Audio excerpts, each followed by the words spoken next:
Political parties को ताकत कहाँ से मिलती है? जनता की वोट से मिलती है। जब मैंने देखा वहाँ पर पहली बार संसद में बैठकर, उस समय भी सवाल जवाब होते थे, हंगामा होता था, वॉकआउट होते थे, विपक्ष खूब हंगामे करता था, मुद्दों को लेकर आता था, सरकार जवाब देती थी। वैचारिक विरोध आज से नहीं है। वैचारिक विरोध देश की आज़ादी के बाद से पार्लियामेंट के अंदर रहा है। पक्ष भी रहा, विपक्ष भी रहा, अलग अलग प्रकार के सांसद बने, लेकिन संसद में चर्चा होने के बाद, भाषण खत्म होने के बाद जब सदन के बाहर आते थे तो सत्ता पक्ष के लोग, विपक्ष के लोग एक दूसरे को शुभकामना देते थे। आपने आज अच्छा भाषण दिया, अच्छे मुद्दे उठाए, ये 2 मुद्दे रह गए।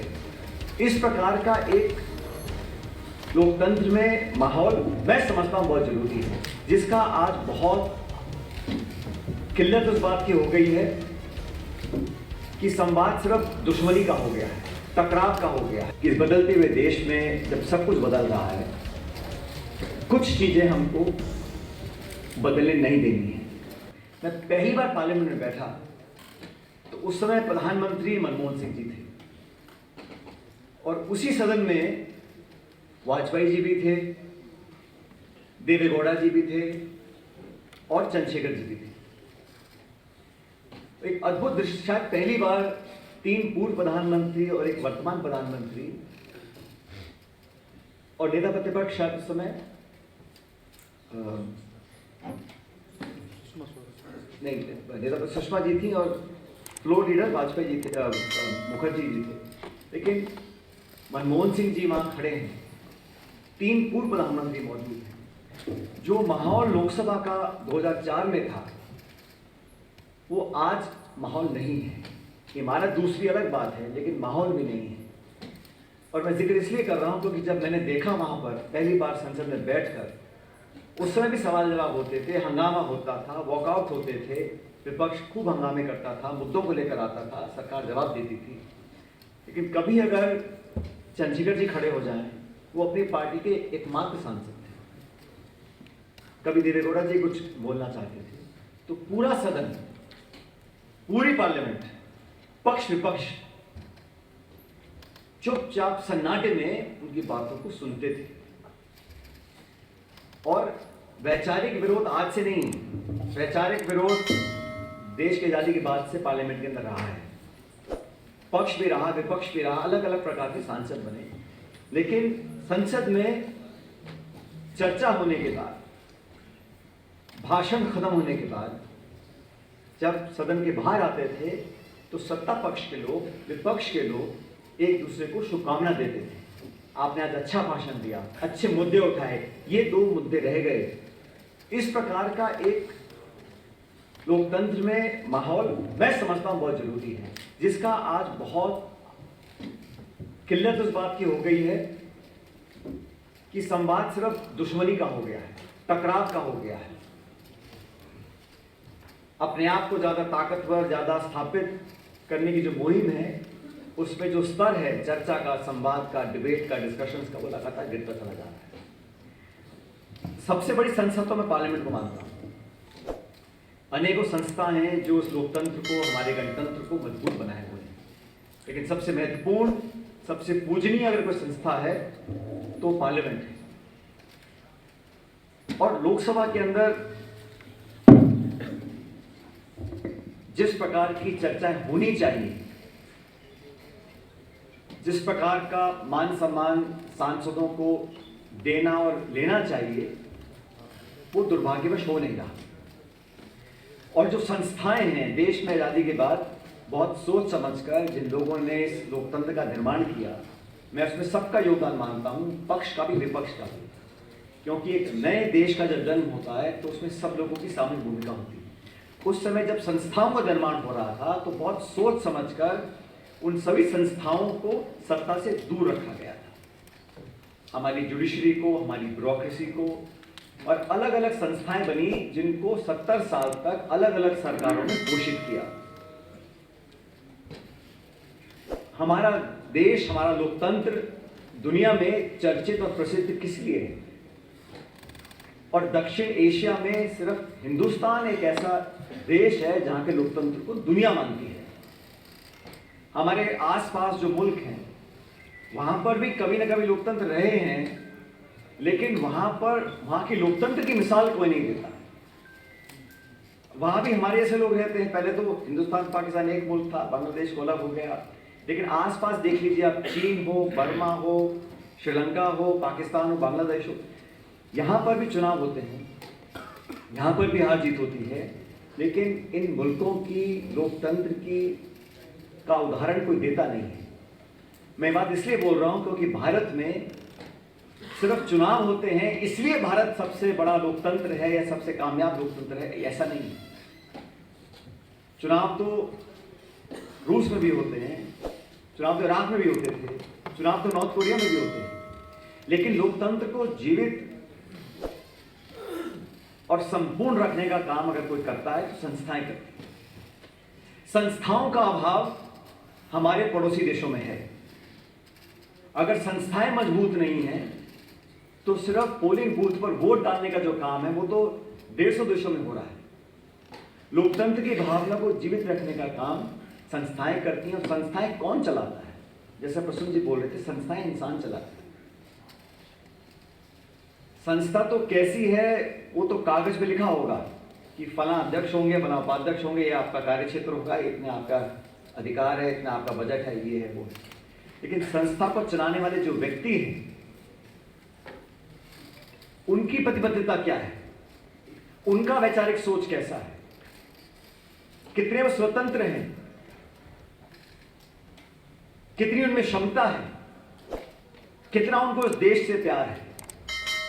अगर वो संवैधानिक संस्थाओं को चलाने वाले जो शख्स हैं, जो लोग हैं, उनके चयन में हम लोग बाधा डाल देते हैं। अभी उदाहरण दिया गया निर्वाचन आयोग का।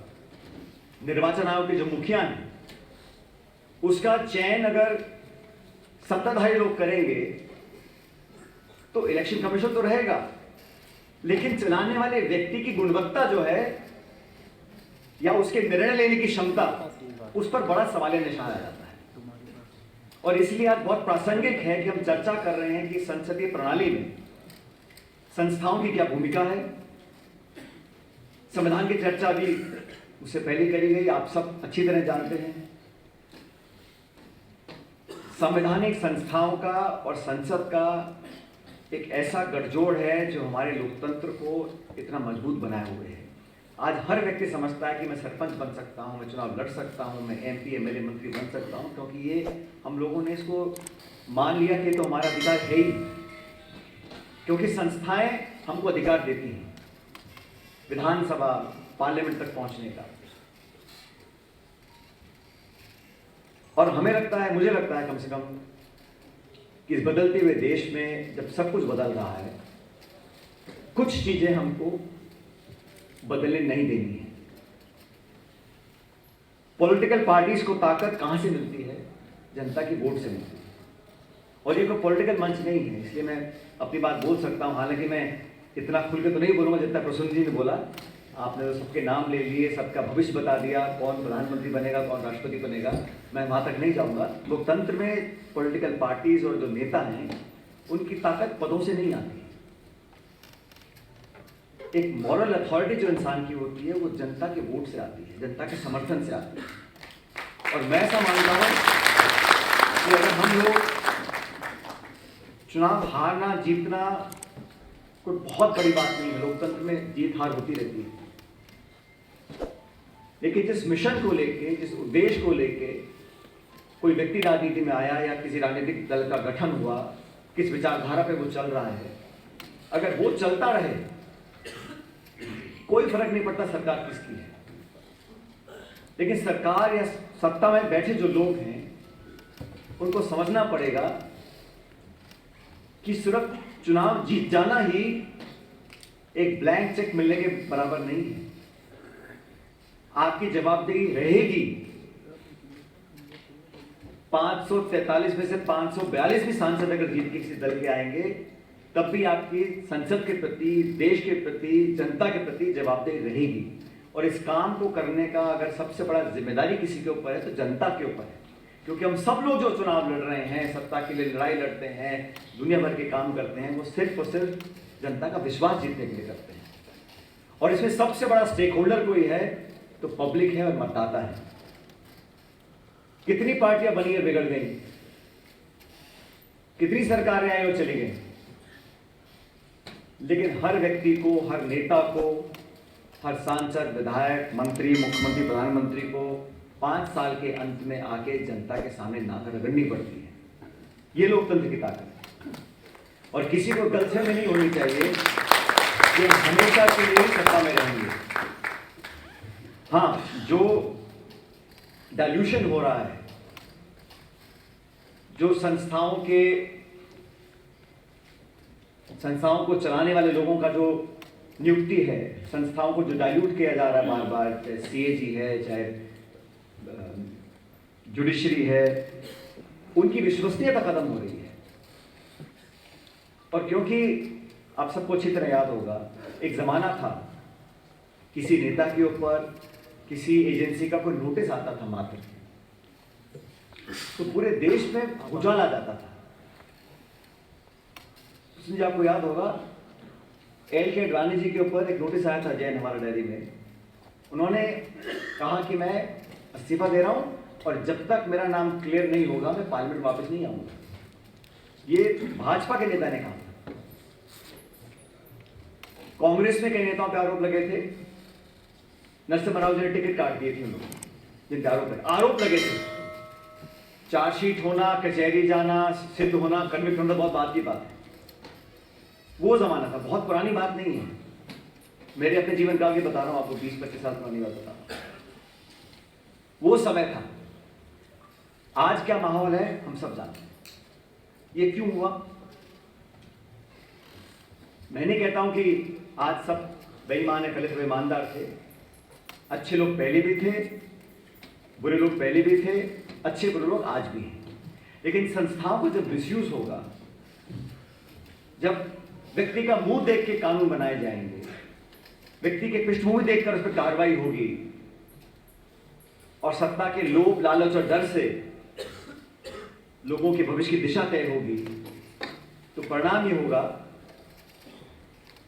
कि जो सत्ता के बाहर है उसकी छवि, उसका चरित्र हनन खुलेआम होगा, दिन में 24 घंटे होगा। ये दुखदाई बात है कि संस्थाओं का दुरुपयोग अपने राजनीतिक विरोधियों का हम धड़ल्ले से करें, और सिर्फ इसलिए कि हम तो पाक साफ रहें और बाकी सब, क्योंकि एक बार किसी की छवि धूमिल हो जाए तो उसका पूरा जीवन बीत जाता है, लेकिन वो वापस नहीं आता। आपका पद धन छिन जाए, आपको दोबारा मिल सकता है, लेकिन आपकी छवि, आपकी इज्जत और आपका चरित्र अगर उस पर कोई छींटा डाल दे तो बहुत समय लगता है, उसको असंभव हो जाता है उसको हटाना। तो संस्थाओं का दुरुपयोग इस प्रकार जो हो रहा है, मैं समझता हूं वो हमारे लोकतंत्र के लिए बहुत गंभीर विषय है।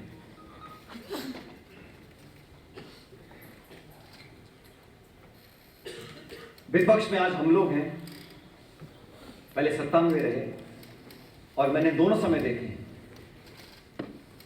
मैं केंद्र में सत्ता देखी है, मैंने प्रदेश में देखी है, विपक्ष भी देखा है।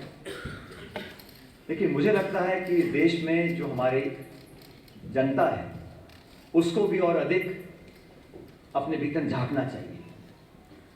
मैं प्रवचन नहीं दे रहा हूं, मैं अपने मन की बात बता रहा हूं। आज से 20-25 साल पहले इस देश में मूवमेंट्स हुआ करते थे, लेबर मूवमेंट, स्टूडेंट मूवमेंट। लोग जागरूक होते थे, सड़कों पे आते थे। आजकल वो जागरूकता नौजवान में कम दिखती है, जोश कम नहीं है, लेकिन जो देश के मुद्दे हैं, जो सामाजिक मुद्दे हैं, उस पर जो पार्टिसिपेशन है वो मात्र कभी कभी सोशल मीडिया तक रह जाता है, या फिर अपने दायरे से बाहर हम आ नहीं पाते हैं और एक मूवमेंट खड़ा नहीं कर पाते हैं। लोग कहते हैं कि देश में बहुत ज़्यादा डेमोक्रेसी है, हमारी आर्थिक वृद्धि इसलिए नहीं हो पा रही क्योंकि हम बहुत डेमोक्रेटिक हैं, हर जगह विरोध होता है, गतिरोध होता है, आंदोलन होते हैं, धरने होते हैं, प्रदर्शन होते हैं, विकास नहीं हो पाता, जमीन एक्वायर नहीं हो पाती है, प्रोजेक्ट डिले हो जाते हैं। और चीन में ऐसा नहीं होता। ये कोई बहुत बड़ी कीमत नहीं है। इस देश की जो व्यवस्था है, जो 140 करोड़ यहाँ रहते हैं लोग, अगर उनको इस देश का हिस्सा महसूस करने का अगर एक मौका मिलता है तो हम छीन नहीं सकते। जो चिंता का विषय है वो खाई बन गई है, अमीर गरीब की और गांव शहर की। हम कितने भी दावे करें, हम 3 ट्रिलियन 4 ट्रिलियन 5 ट्रिलियन डॉलर की इकॉनमी बन गए हैं। हकीकत ये है कि पर कैपिटा जीडीपी हमारा देश का $2800 है, $2800। बाकी विकसित देशों का 20, 30, 40, $50,000 है प्रति व्यक्ति आज।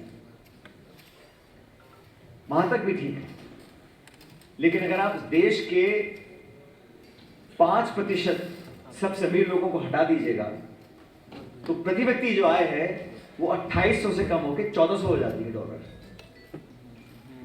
मतलब जो सत्ता का और धन का जो केंद्रीकरण है वो इतना ज्यादा हो चुका है कि हम एहसास नहीं कर पा रहे हैं। थोड़ा बहुत हमारी वृद्धि हो रही है, लेकिन अधिकांश देश के जो लोग, जैसा अभी प्रसन्न जी कह रहे थे, जो अनऑर्गेनाइज सेक्टर है, जो लोग कम आमदनी कमा रहे हैं, उनकी वृद्धि महंगाई दर से ज्यादा नहीं जा रही है। देश में जो खाई बढ़ रही है उसकी चिंता करने का समय अगर हम लोग नहीं निकालेंगे तो कहीं ना कहीं हम लोग भी इसके शिकार होंगे। आज हो सकता नहीं, इस कमरे में जो लोग बैठे हैं सब ठीक ठाक है, आप सब समझदार लोग हो, भगवान की बहुत कृपा है, कि बहुत से करोड़ों करोड़ों लोग ऐसे हैं जिनको मौका नहीं मिल पा रहा है 2 जून की रोटी देने का। संस्थाओं को अगर हम मजबूत करना चाहते हैं तो हमें जनता को मजबूत करना पड़ेगा। मैं नहीं समझता हूं कि कोई एक व्यक्ति, कोई एक दल, कोई एक नेता लोकतंत्र का पूरा वजन या भार उठा सकता है। ये तभी संभव है जब हम लोग समझें कि एक सामूहिक जिम्मेदारी है। देश के लोग समझें कि विपक्ष का काम है लड़ेंगे, जेलों में जाएंगे, प्रदर्शन करेंगे, सत्ता से लड़ेंगे, अंत में जीत हो जाएगी। और नेता समझें जनता है, भीड़ आएगी, अपने आप वोट डाल देंगे, हम सत्ता में आ जाएंगे। ऐसा होगा नहीं। देश को लक्ष्य मानकर, भविष्य को लक्ष्य मानकर हम अगर मिलकर काम करेंगे और एक निष्पक्ष प्रणाली के लिए संघर्ष करेंगे। आज निसंकोच मैं कह सकता हूं कि सवाल खड़े हो रहे हैं। जिस प्रकार के चुनाव हो रहे हैं, चयन हो रहा है, इलेक्शन कमीशन का हो, जो इन्वेस्टिगेटिव एजेंसीज है उनका हो, इतना सारा बदल चुका है। आज लोकपाल की चर्चा कोई नहीं करता। राजस्थान में, दिल्ली में आज सीजी कौन है, नहीं है, उसकी रिपोर्ट आई है, नहीं आई है, प्रकाशित हो रही है, नहीं हो रही है, कोई चिंता नहीं करता। इसलिए दोहरे मापदंड अगर हम लगाएंगे, अपनाएंगे, तो नुकसान हम लोगों का ही होगा।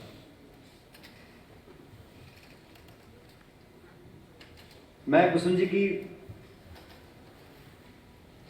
लगभग सभी बातों से सहमत हूं, लेकिन इस बात से सहमत नहीं हूं कि भविष्य में कुछ होने वाला नहीं है, 27 में नहीं होगा, 29 में नहीं होगा, ऐसा नहीं। ये महान देश है, यहाँ की जनता महान है और उम्मीद से ज्यादा समझदार लोग हैं और सही समय पे सही निर्णय लेंगे। कोई अगर एक गलतफहमी किसी को हो या खुशफहमी किसी को हो कि मैं इस प्रकार का ढांचा तैयार करूंगा कि आने वाली पीढ़ी इस प्रकार की सोच रखेगी, ऐसा नहीं होगा। इस देश के लोग, इस देश के नौजवान बहुत समझदार हैं और पूरा उनको एक्सपोजर है। हाँ, उनको बल देने का, उनको साहस देने का, उनको ताकत देने का, उनको दिशा देने का, उनको प्लेटफॉर्म देने का काम हम जैसे लोगों का है जो पब्लिक लाइफ में है, जो राजनीति करते हैं। समय कभी एक सा रहता नहीं है और मैंने अपने खुद के जीवन में देखा है, अच्छा समय भी आता है, बुरा समय भी आता है, लेकिन एक चीज जो बेहद कीमती है, जिसकी कीमत का कोई आकलन नहीं कर सकता, वो जनता के मन में जो व्यक्ति या जो इंसान या जो नेता जनता के मन में और दिल और दिमाग में अपनी जगह बना लेता है, वो बहुत लंबा चलता जाता है और उसको कोई फर्क नहीं पड़ता आगे। और ये कोई मॉरल भाषण नहीं है। मैंने बहुत से लोग देखे हैं जो बड़े बड़े पदों पर बैठे हैं। आज भी देश में कम से कम 75 मंत्री होंगे। मेरे ख्याल प्रसून जी सिर्फ 35 का नाम जानते होंगे, बाकी 40 का नाम कोई नहीं जानता। बात नाम जानने की भी नहीं है, आप कुछ ऐसे काम कर दो पूरा देश आपका नाम जान जाएगा, ऐसा भी नहीं। चर्चित होना एक बात होती है, लेकिन अपने काम से, अपनी कार्यशैली से, अपनी वाणी से, अपने प्रस्तुतिकरण से, अपने कर्मों से अगर कोई व्यक्ति आम जनमानस के मन में एक सुरक्षित, स्वच्छ जगह बनाता है दिलो दिमाग में, सबसे बड़ी कीमत वो है। सबसे बड़ी जीवन में अगर वो लक्ष्य होता है तो वो होना चाहिए। क्योंकि आज जैसे मनमोहन सिंह दुनिया में नहीं है, प्राइम मिनिस्टर मनमोहन सिंह जी, उन्होंने कहा था कि हिस्ट्री विल जज me better than what it is today. जब वो प्रधानमंत्री थे उनके बारे में क्या क्या लोग बोलते थे, बोल नहीं पाते हैं, पपेट प्राइम मिनिस्टर हैं, कभी चुनाव जीते नहीं हैं। उनके जाने के बाद आज हम याद करते हैं कि उन्होंने कैसे देश को गाइड करकर उस स्तर पर ले आया ताकि आज दुनिया में भारत का लोहा दुनिया मानती है। तो इंसान की कीमत उसे जाने के बाद पता पड़ती है। लेकिन पब्लिक लाइफ में जो लोग अपनी बातों पर अड़िग रहते हैं उनको जनता हमेशा याद करती है। और भारत का लोकतंत्र बहुत रोमांचक भी है, विचित्र भी है, और ये अलग अलग निर्णय देता है। वो लोग जो बात करते थे 300 पार, 400 पार, 500 पार की, आज वो 240 पे हैं। कब चंद्रबाबू नायडू जी का मन भटक जाए, कब नीतीश जी पलटी मार दें, को पता नहीं। तो ये सोचना कि सत्ता हमेशा हमारे माथे पर रहेगी, ये मैं समझता हूँ लोकतंत्र में ठीक नहीं होता। लेकिन जो वैचारिक रूप से सत्ताधारी दल के खिलाफ हैं, वो सभी दल, सभी नेता, सभी लोग साथ खड़े हैं। और ये खुशी की बात है कि तमाम कोशिशों के बावजूद भी जो गठबंधन बना था लोकसभा चुनाव से पहले, जो शानदार प्रदर्शन हुआ, उस गठबंधन का महाराष्ट्र में, उत्तर प्रदेश में, राजस्थान में, हरियाणा में वो गठबंधन आज भी मौजूद है और आने वाले समय में और ताकत के साथ इन चुनौतियों का सामना करेगा। मैं प्रसून जी से ज़्यादा आशावान हूँ। मुझे लगता है कि जनता सही समय पर सही निर्णय लेगी, अच्छे लोगों को, अच्छे विचारधारा को प्रोत्साहित करेगी और आने वाले समय में तमाम चुनौतियों का हम सब लोग मिलकर सामना करेंगे। और जैसा मैंने शुरू में कहा, हार और जीत किसकी होती है इसका जनता तय करेगी, लेकिन हम सबका दायित्व बनता है कि तमाम संस्थानों को हम सिंचित करें, जोड़कर रखें और आम जनता का पार्टिसिपेशन जैसा पहले होता था वो वर्तमान में भविष्य में होता रहे, इस उम्मीद के साथ कि आप लोग भी इस बात को मानेंगे और इस रास्ते पर चलेंगे। मैं आपका धन्यवाद करना चाहता हूँ।